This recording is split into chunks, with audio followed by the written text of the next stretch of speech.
ಕಟ್ಕೊಂಡು ಮನೆಗೆ ಬಂದಿದೆ, ಏಯ್ ನೋಡಿ ದುಡ್ಡು ಬಂದಿದೆ ಅಕೌಂಟ್ಗೆ ಹಾಕಿದ್ದಾರೆ ಅಂತಂದಾಗ ಆವಾಗ ಶುರು ಮಾಡಿ ದತ್ತ. ಅವ್ನಿಗೆ ನಂಬಿಕೆ ಇರಲಿಲ್ಲ ಅವಾಗ. ಅದಾದಮೇಲೆ ಅವ್ನು ಶುರು ಮಾಡ್ದ, ಅವ್ನು ವಿಡಿಯೋಸ್ ಹಾಕಕ್ಕೆ ಶುರು ಮಾಡ್ದ, ಸವಿತಾ ಹಾಕಕ್ಕೆ ಶುರು ಮಾಡಿದ್ರು. ನಮ್ಮ ಪಕ್ಕದ ಮನೆಯವರು ಎಲ್ರಿಗೂ ಹೇಳಕ್ಕೆ ಶುರು ಮಾಡಿದೆ, ನನಗೆ ಯಾರ್ಯಾರು ಗೊತ್ತು ಎಲ್ರಿಗೂ ಹೇಳಕ್ಕೆ ಶುರು ಮಾಡಿದೆ ಯೂಟ್ಯೂಬ್ ಬಗ್ಗೆ. ಓಕೆ, ನಿಮ್ಮದೇ ಒಂದು ರೀತಿಯಾಗಿ ಯೂಟ್ಯೂಬ್ ಖಾನ್ದಾನ ಆಯಿತು. ಸೊ ಅಲ್ಲಿಂದ ಶುರುವಾಗಿದ್ದೆ ನಮ್ಮ ಚಾನಲ್ಸು. ಇವತ್ತು ಎಲ್ಲಿ ಅಂದರೂ 10ಕ್ಕಿಂತ ಜಾಸ್ತಿ ಚಾನಲ್ಸ್ ಮಾನಿಟೈಸ್ ಆಗಿದೆ. ಸುಮಾರು 70 ಲಕ್ಷಕ್ಕಿಂತ ಜಾಸ್ತಿ ಫಾಲೋವರ್ಸ್ ಇದ್ದಾರೆ. ಆರಾಮಾಗಿ ಲೈಫ್ ನಡೀತಿದ್ದೀವಿ. ಯಾರಿಗೂ ಒಂದು ಲೋನ್ ಇಲ್ಲ, ನನಗೆ ಲೋನ್ ಇಲ್ಲ, ತಮ್ಮಗೆ ಲೋನ್ ಇಲ್ಲ, ತಂದೆ ತಾಯಿಗೆ ಲೋನ್ ಇಲ್ಲ. ಮೊದಲು ಒಂದು 8 ವರ್ಷದ ಹಿಂದೆ ಕೇಳಿದ್ರೆ ಎಲ್ಲರ ಹತ್ರನೂ ಲೋನ್ ಇತ್ತು, 0 ಲೋನ್ಸ್. ಅದು ಭಾಳ ಖುಷಿ ಕೊಡೋದು. ಇನ್ಫ್ಯಾಕ್ಟ್ ಈ ಮನೆ ಏನು ಕಟ್ಟದಲ್ಲ, ಎಷ್ಟು ಲೋನ್ ಮಾಡಿದ್ರು ನಿಮ್ಮ ತಂದೆ ತಾಯಿ? ಅವ್ರದ್ದು ಸುಮಾರು ಇತ್ತು, ಸುಮಾರು ಒಂದು 7-8 ಲಕ್ಷ ಇತ್ತೇನೋ. ಬಟ್ ಅವಾಗ ನಮ್ಗೆ 7-8 ಲಕ್ಷನೇ ಭಾಳ ಜಾಸ್ತಿ ಆಗಿತ್ತು. ಇವಾಗಲೂ ಜಾಸ್ತಿನೇ.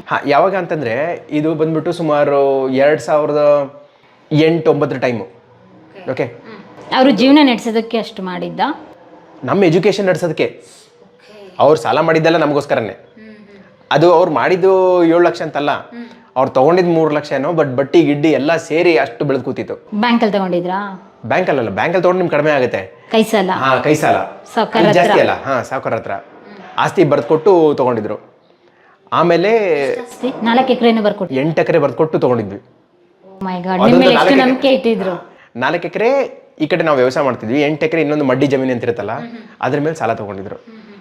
3 ಲಕ್ಷ ತೊಗೊಂಡಿದ್ರು ಅನ್ಸುತ್ತೆ. ಬರ್ತಾ ಬರ್ತಾ ಅದು ಬೆಳೆದಿತ್ತು. ಅದನ್ನು ಲೋನ್ ತೊಗೊಂಡು ಮತ್ತೆ ತೋಟದಿಂದ ಬಂದಿರೋ ದುಡ್ಡು ತೊಗೊಂಡು ಸುಮಾರು 2008-9 ಅದನ್ನ ಆಸ್ತಿ ಬಿಡಿಸ್ಕೊಂಡ್ವಿ ನಾವು. ಮತ್ತೆ 3-4 ವರ್ಷ ಆದಮೇಲೆ ನಾನು ತಂದೆಯವರು 2 ದುಡ್ಡು ಸೇರಿ. ಇನ್ಫ್ಯಾಕ್ಟ್ ನಮ್ಮ ತಂದೆಯವರು ಇದೇನು ನನಗೆ ಎಜುಕೇಷನ್ ಕೊಟ್ಟರಲ್ಲ, ಅದು ಸುಮಾರು ಜನಕ್ಕೆ ಇನ್ಸ್ಪಿರೇಷನ್ ಆಯಿತು. ಬೇರೆಯವ್ರು ಕೂಡ ನಮ್ಮ ಊರಲ್ಲಿ ಅವ್ರ ಮಕ್ಕಳಿಗೆ ಎಜುಕೇಷನ್ ಕೊಡ್ಸೋಕೆ ಶುರು ಮಾಡಿದ್ರು. ಯಾವಾಗ ನನಗೆ ಜಾಬ್ ಸಿಕ್ತು, ಯಾವಾಗ ನಾನು ಫಾರಿನ್ ಹೋಗೋಕ್ಕೆ ಶುರು ಮಾಡಿದೆ. ಸೊ ಅದೊಂಥರ ಭಾಳ ಜನಕ್ಕೆ ಇನ್ಸ್ಪಿರೇಷನ್ ಆಯಿತು.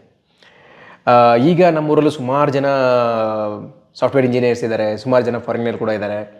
ಬಟ್ ಎಲ್ಲ ಶುರುವಾಗಿದ್ದು ಅದೇ ನಮ್ಮ ತಂದೆಯವರು ಹಾರ್ಡ್ ವರ್ಕ್ ಪಟ್ರಲ್ಲ, ಅದರಿಂದ ಈಗ ಅಲ್ಲೂ ಕೂಡ ಬೇರೆಯವ್ರ ಲೈಫಲ್ಲೂ ಚೇಂಜಸ್ ಕಾಣಿಸ್ತಾ ಇದೆ. Wow, great. ಅಂದರೆ ಒಂದು ಕುಟುಂಬ ಬೇರೆಯವ್ರಿಗೆ ಒಂದು ಇನ್ಸ್ಪಿರೇಷನ್ ಆಗುತ್ತೆ ಅಂತ ಹೇಳಿದರೆ ಅದಕ್ಕಿಂತ ದೊಡ್ಡ ಜವಾಬ್ದಾರಿ ಇನ್ನೇನು ಇಲ್ಲ.